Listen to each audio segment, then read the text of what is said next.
Hello friends, welcome to my channel Durga রান্নাঘর। তোমরা সবাই কেমন আছো আমাকে অবশ্যই জানিও। আজকে আমি নতুন একটা রেসিপি নিয়ে তোমাদের কাছে চলে এসেছি। রেসিপির জন্য আমার লাগছে হচ্ছে একটা মিডিয়াম সাইজের বেগুন।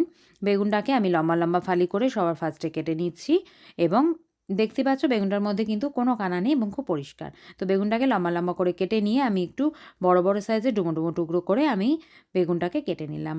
আর নিয়ে নিচ্ছে হচ্ছে একটা মিডিয়াম সাইজের আলু।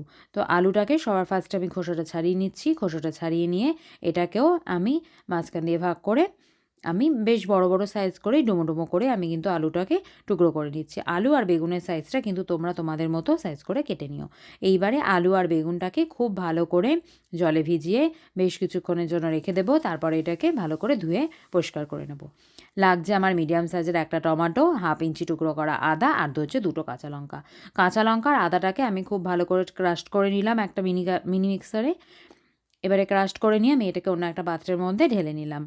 আর যে মিডিয়াম সাইজের যে টমেটোটা রয়েছে সেই টমেটোটাকেও আমি কিন্তু এই মিক্সার মেশিন দিয়ে আমি কিন্তু এটাকে ক্রাশড করে নিচ্ছি। এবারে ক্রাশড করে আমি অন্য একটা প্লেটের মধ্যে এটাকেও নিয়ে নিলাম। আর নিয়ে নিচ্ছে হচ্ছে বেশ কিছুটা পরিমাণ ধনেপাতা। ধনেপাতাটাকেও আমি সেমভাবেই কিন্তু ক্রাশড করে নিলাম।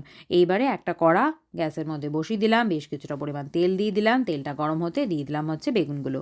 বেগুনগুলো কিন্তু খুব ভালো করে আমি এখানে বেগুনের খুব ভালো করে ভাজা হয়ে গেলে বেগুনটাকে তুলে নিলাম।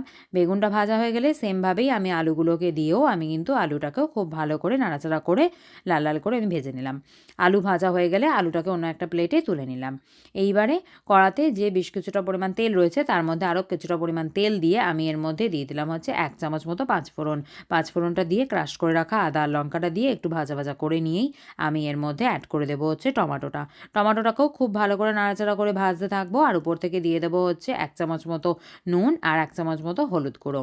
লো ফ্লেমে মশলাটাকে খুব ভালো করে কষাতে থাকবো এবং যদি দরকার পড়ে তো এর মধ্যে সামান্য পরিমাণ একটু জল অ্যাড করে দেবো।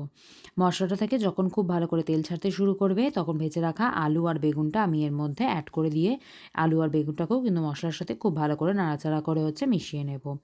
এরপরে সামান্য পরিমাণ হচ্ছে জিরে আর সামান্য পরিমাণ ধনে গুঁড়ো আমি এর মধ্যে অ্যাড করে দিলাম আর দিয়ে দিচ্ছি হচ্ছে সামান্য পরিমাণ জল। জলটাকে দিয়ে খুব ভালো করে নাড়াচাড়া করে আমি এর মধ্যে কষাতে থাকবো। কষাতে কষাতে যখন মোটামুটি হয়ে আসবে দেখব তখন এর মধ্যে পরিমাণ মতো জল দিয়ে দেবো এবং জল দিয়ে খুব ভালো করে সিদ্ধ করে নেব। তারপরে উপর থেকে ধনেপাতা আর হচ্ছে গরম মশলাটা ছড়িয়ে দিয়ে আমি এটাকে গরম গরম পরিবেশন করব হচ্ছে রুটির সাথে। খেতে